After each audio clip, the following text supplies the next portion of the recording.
It's National Signing Day. Are you making any big announcements, any big plans for the next 4 years? Making a commitment? I'm thinking of being a free agent. Yeah. I don't know. I don't know. Urban is pretty proud of his class coming to the Buckeyes. Yeah, it sounds like he had a great recruiting season again, and so did Michigan. But the rivalry could be back. And so did Alabama. I'm just saying. Of course. You guys always do that. Not sure about a quarterback, but that's a whole other thing. You've had a lot of big announcements this week in dealing with something that you and I talked about last time you were here in Toledo, and that's the horrible heroin epidemic that's spreading across the country and really affecting us here in Northwest Ohio. Tomorrow, I believe there will be a vote on the Comprehensive Addiction and Recovery Act of 2015. Yeah, we're excited about finally getting this legislation moving. You remember you and I talked about it some time ago, working on it for 3 years now. And what it does is it tries to address this growing problem of opiate addiction, which is prescription drugs and heroin. It's growing in Ohio, unfortunately, dramatically to the point that it's now our number one cause of death in Ohio. It's beat out car accidents, but it's also a national phenomenon. It's an epidemic, really. When you look at it, we will lose. They say. Over 2,000 people in Ohio this year. We lost almost 2,500 last year, and so this is a serious issue that has to be addressed. And there's a role for the federal government.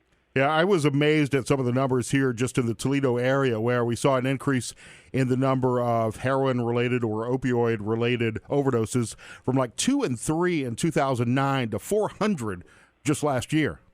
Yeah, that's typical, unfortunately, in all the areas of Ohio. At one point, Scott, I think it was viewed that the drug problem is more of an inner-city problem. That's certainly not true with this problem. In fact, in our rural areas in Ohio, we think we have a higher incidence per capita than in the inner city. And it's in the suburbs. It's everywhere. It doesn't know a zip code. It's something that, as you know from your experience in dealing with these issues, these policy issues, it's a tough one because once you get addicted, it's very hard, to find the treatment in Ohio. And if you can, it's a struggle to get through treatment and recovery. So we're trying to provide more help on the front end, prevention and education, get people to make the right decision and not get into that funnel of addiction. But once they do, to provide them better access to treatment and good recovery where they can have a chance to get their life back on track. What's happening right now? Go ahead. I was just going to say there's such a stigma attached to any sort of addiction or recovery that it often becomes even harder once you're past the addiction and you're in recovery to shake that past and move on with your life. Exactly. And, I spend a lot of time around the state talking to people who are in recovery and asking them, hey, what works, what doesn't work? And one thing I do hear about is that some of these programs work a lot better than others. So our legislation attempts to use science, uses evidence, uses actually the best programs around the country and says, hey, if you do something like this to ensure you have, as you say, recovery that actually, is long enough lasting to be able to get people not just through a treatment program, but to get them on the road to recovery, then you can get an incentive matching grant from the federal government to help do that. It also helps with this prescription drug issue, Scott. A lot of the heroin overdoses in Ohio are occurring from people who started on prescription drugs. In fact, some say it's 4 out of 5 of our heroin overdoses are from people who started with prescription drugs. So this helps get these drugs off the kitchen or the bathroom shelves and get them into a disposal unit. It also helps with regard to monitoring, so hey, someone got a prescription here in Ohio, but then they went to Kentucky and got another one. This has a monitoring program in place to avoid that kind of abuse because some people are getting a lot of these pills and selling them and using them. And so it's an attempt in a broad way to try to get at this issue and turn the tide. Is there a danger, perhaps an unintended consequence of fighting heroin and the prescription abuse in that people who need palliative care and who actually need prescription pain medication might find it harder to find doctors willing to step out and write those prescriptions because of fear of addiction?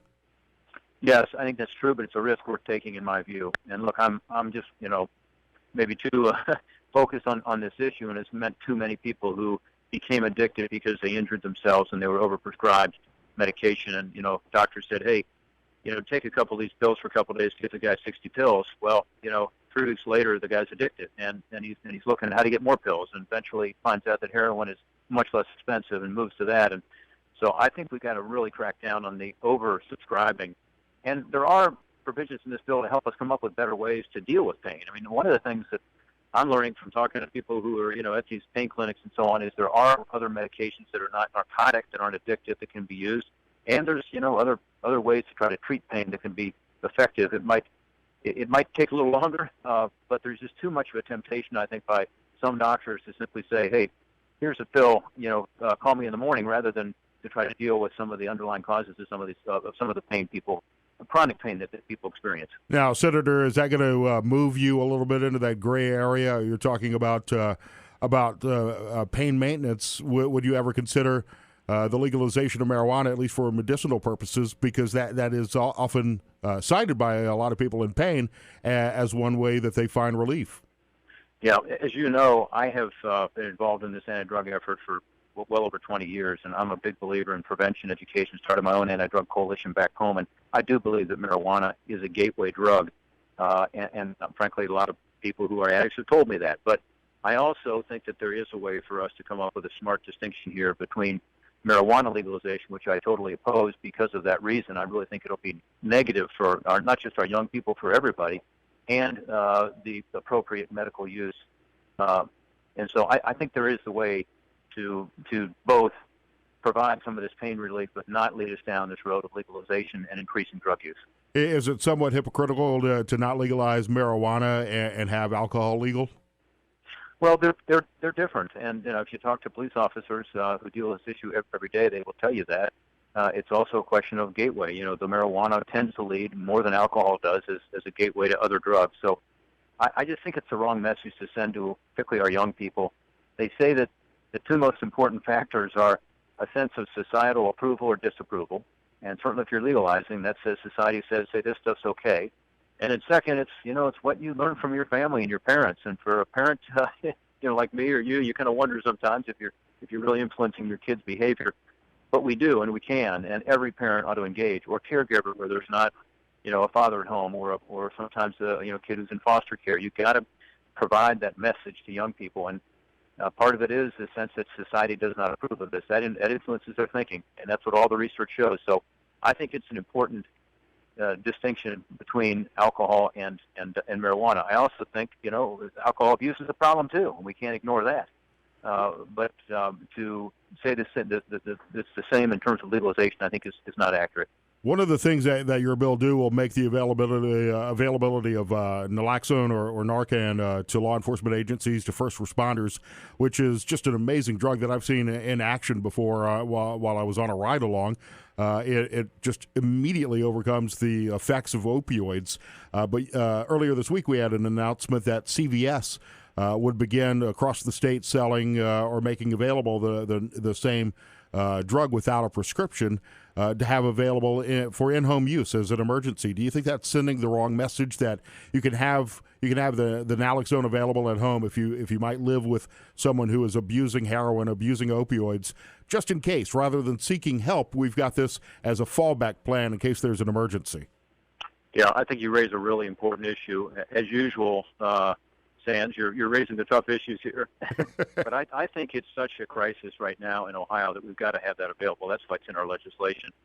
And it's naloxone, and it is a miracle drug. I may have talked about this before, but I was at a fire station recently where these guys pulled out their Narcan and showed it to me and showed me what they had done and told me some of these stories. And I did a ride along with the Columbus police just a few weeks ago where I heard some about this too. And it has saved a lot of lives in Ohio. I do think, though, that it's not the ultimate solution. The solution is not to say, okay, if you overdose, we've got a way to keep you from dying. The solution is to stop having these overdoses by dealing with the prevention and education side more aggressively, and then getting these people who are addicted into treatment and a longer-term recovery that works, evidence-based, stuff that actually works.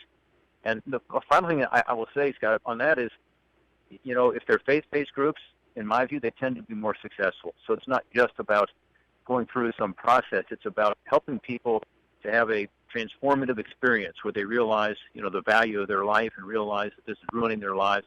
And sometimes faith is an important part of that. Sometimes it's that overdose that lets the addict reach rock bottom and decide to turn their life around. Yep, absolutely. And I hear that all over the state. I've, as you know, I've had a lot of roundtable discussions with folks who are recovering addicts, including in Toledo, and had some very interesting discussions about that issue and what finally leads them to make that decision. When you did the police ride along in Columbus, did they let you sit in the front seat or did they throw you in the back seat like me? I got to sit in the front seat, but I've gone in the back seat before too, which is a little scary when you're back there behind the bars on a hard plastic seat.